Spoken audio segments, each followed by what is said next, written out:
Monsieur le Président, Monsieur le Ministre, Madame la rapporteure, chers collègues. Comme le soulignait François Bayrou en 2006, la privatisation des autoroutes était une faute. Une faute politique tout d'abord, le Parlement n'ayant pas été amené à se prononcer à l'époque, contrairement aux privatisations que vous avez rappelées tout à l'heure et qui, en début de cette législature, ont été débattues et on avait voté. Alors une faute financière ensuite, parce que s'il n'est pas sûr que l'État eût profité d'autant de dividendes que ce qui est advenu pour le secteur privé, cette cession mieux organisée dans le temps aurait pu aboutir à un meilleur prix. Enfin, parce qu'elles étaient mal préparées, les contrats de concession, déjà anciens, n'étaient pas assez adaptés à cette privatisation. La notion d'équilibre économique n'était pas définie. Et enfin, les relations entre l'État et les concessionnaires n'étaient pas suffisamment arrêtées. Les sociétés concessionnaires se sont engouffrées dans ces failles avec des pratiques jugées parfois douteuses. Si la situation s'est fortement améliorée par le vote de la loi Macron en 2015, créant une meilleure régulation du secteur, nombreuses sont les voix qui réclament, en partie en raison d'un constat déjà daté, la nationalisation des sociétés concessionnaires qui serait une poule aux œufs d'or pour nos finances publiques, paraît-il. Mais mes chers collègues, la renationalisation des sociétés concessionnaires des autoroutes est une fausse bonne idée, particulièrement pour nos finances publiques. Je voudrais d'ailleurs rappeler à l'ensemble de nos concitoyens que les autoroutes sont toujours propriété de l'État. Les autoroutes sont toujours propriété de l'État et qu'au terme des concessions, la gestion des autoroutes reviendra donc à l'État.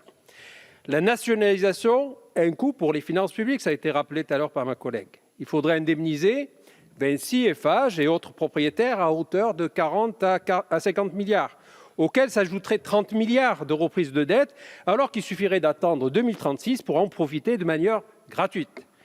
Ne faudrait-il pas dépenser cet argent, estimé entre 70 et 80 milliards, dans des dépenses plus utiles aujourd'hui et pour des modes de déplacement moins consommateurs en carbone, comme des nouvelles voies ferrées, de nouvelles voies de navigation fluviale ou encore dans de meilleures infrastructures numériques.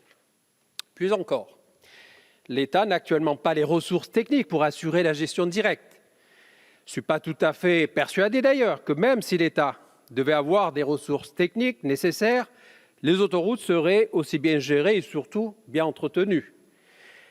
Nous savons tous que l'État ne réussit pas toujours à bien concilier son rôle d'actionnaire, de fournisseur de services publics et de régulateur.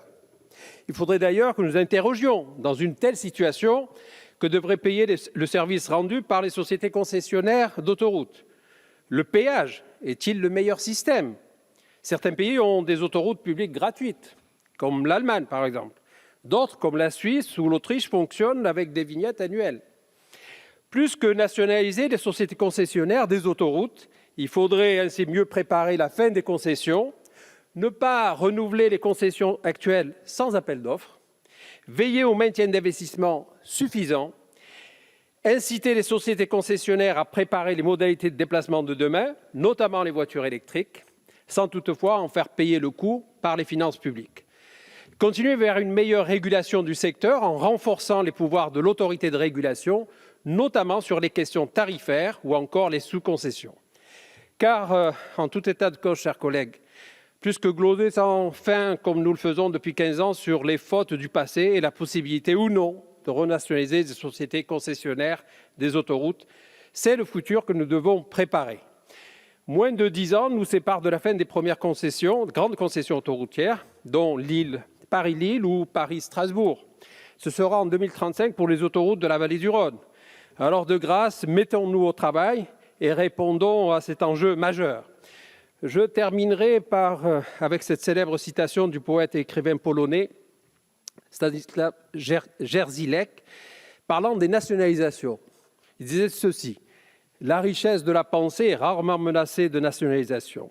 La richesse de la pensée est rarement menacée de nationalisation. » Alors, pour toutes ces raisons, notre groupe du Mouvement démocrate et apparenté, que j'ai l'honneur de représenter cette tribune, votera contre votre proposition. Je vous remercie.